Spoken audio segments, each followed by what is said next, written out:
मनमोहन सरकार में केंद्रीय ग्रामीण विकास राज्य मंत्री रहे प्रदीप जैन ने यूपी सरकार के साथ केंद्र सरकार पर खूब निशाना साधा। प्रदीप जैन ने किसान और जन विरोधी नीतियों को लेकर केंद्र और यूपी सरकार को कोसते हुए कांग्रेस के उत्थान की बातें कही। तमाम पहलुओं को लेकर प्रदीप जैन से हमारे संवाददाता विकास वाजपेयी ने खास बातचीत की।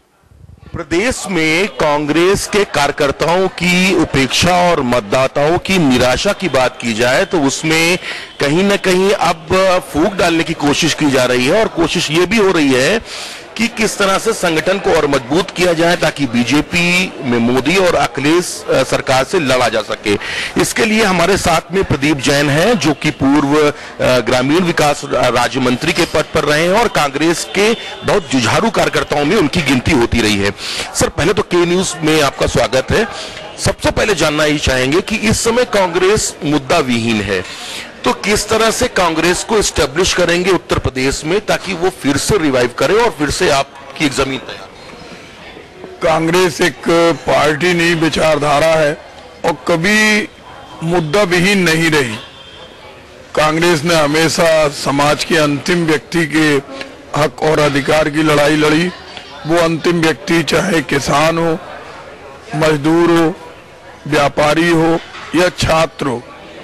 हम लाल किले की प्राचीर से पंडित नेहरू के उस भाषण को देखें जो उन्होंने आजादी के बाद पहली बार ध्वज फहराते समय कहा था। आज हमारे देश के प्रधानमंत्री एक पर्यटक के रूप में पूरे संसार का भ्रमण कर रहे हैं। राहुल गांधी के विषय पूछ रहा हूँ मैं, राहुल गांधी के मैं उसी पे आ रहा हूँ कि राहुल जी एक चिंतन करने के लिए गए और हर व्यक्ति आज अगर ऐसा समय क्यों चुना जब लोकसभा चल रही हो, राज्यसभा में कई फाइलें पड़ी हो, कई चीजें घोषित होनी हो, तब वो समय क्यों चुना?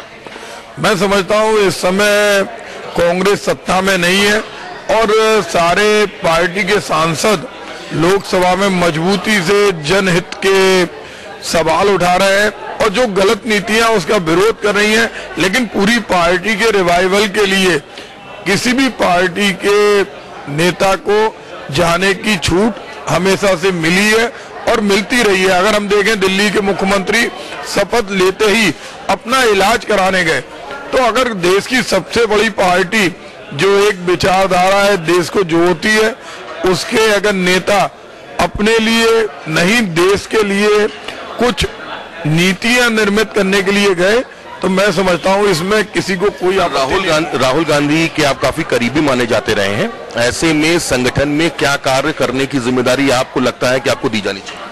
निश्चित रूप से राहुल जी हमारे नेता है, करोड़ों लोगों के नेता है और मैं समझता हूं आने वाले समय में वो कांग्रेस के अध्यक्ष बनेंगे और पूरे देश के अंदर एक नया नेतृत्व देंगे और खास तौर से उत्तर प्रदेश की 22 करोड़ जनता आने वाले दिनों में पूर्ण बहुमत की सरकार देखेगी और कांग्रेस की देखेगी।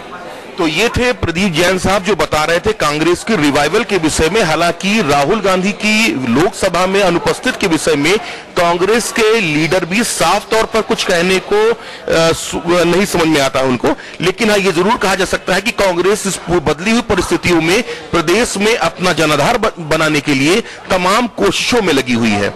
कैमरामैन सिद्धार्थ के साथ विकास वाजपेयी, के न्यूज कानपुर।